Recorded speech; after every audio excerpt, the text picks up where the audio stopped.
Mayong adlaw, nasikop ang usa ka gituang high-value individual atol sa joint buy-bust operation sa Barangay Saray, Iligan City, Lanao del Norte, natong Hunyo 24 ning tuiga.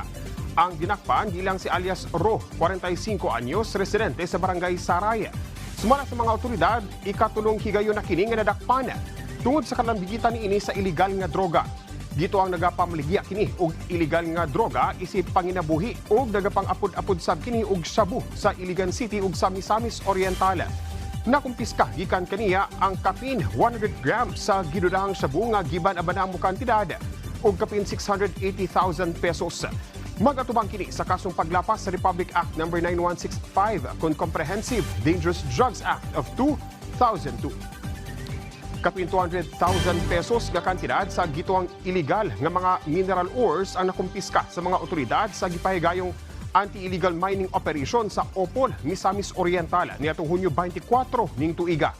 Nakumpiska sa mga otoridad ang anasa 204 ka sako sa gituang illegal nga mga mineral ores sa Zone 3, Barangay Limonda.